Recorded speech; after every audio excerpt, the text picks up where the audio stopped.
प्रभू येशू ख्रिस्ताच्या नावामध्ये पुन्हा एकदा आपल्या सर्वांना पास्टर सुधीर भोसलेचा सलाम. प्रियजनांनो, आज एका नवीन वचनानं आपण पुन्हा एकदा आशीर्वादित होऊया. बायबल वचन मलाकी 4 अध्याय 2 वचन. प्रियजनांनो, त्या अगोदर माझा आपल्याला प्रश्न, काय तुम्ही वाईट परिस्थितीमधून, वाईट स्थितीमधून, संकटातून, सर्व प्रकारच्या त्रासातून जात आहात काय? तर आजचं वचन प्रियजनांनो तुमच्यासाठी आहे. वचन असं म्हणतं, पण तुम्ही जे माझ्या नामाचे भय धरणारे, त्या तुम्हावर न्यायाचा सूर्य उदय पावेल, त्याच्या पंखाच्या ठाई आरोग्य असेल. तुम्ही गोठ्यातल्या वत्साप्रमाणे बाहेर पडून बागडाल. प्रियजनांनो, सुंदर वचन आज आमच्या संगती बोलत आहे आणि या वचनाचा जो संदर्भ आहे किंवा अर्थ आहे तो आपण या ठिकाणी पाहणार आहोत.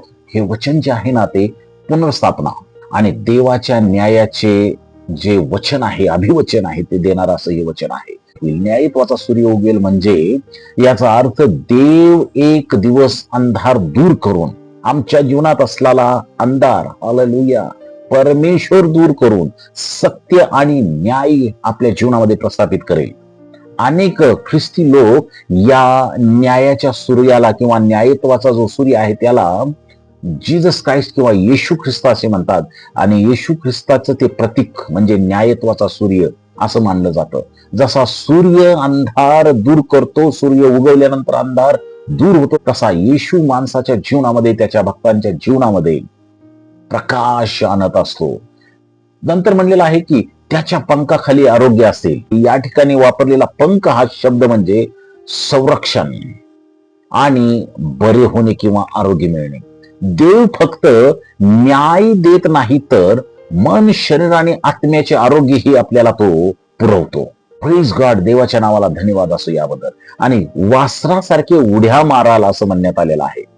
ही जी प्रक्रिया आहे ना, ही वासरासारखी उड्या मारणे म्हणजे वासरू ज्यावेळेस मोकळं असतं त्यावेळेस ती उड्या मारतं आणि म्हणून म्हणण्यात आलेलं आहे की हे जे वासरासारखं उड्या मारणं म्हणजे स्वातंत्र्य, आनंदाने नवजीवन याचा आनंद घेणे. देवाची कृपा मिळाल्यावर मनुष्य बंधनातून मुक्त होऊन आनंदाने जगतो, याचं हे प्रतीक आहे. देवाचा आदर आणि भीती ठेवणाऱ्यांसाठी नेहमी अशा प्रकारे आशेचे किरण आहेत.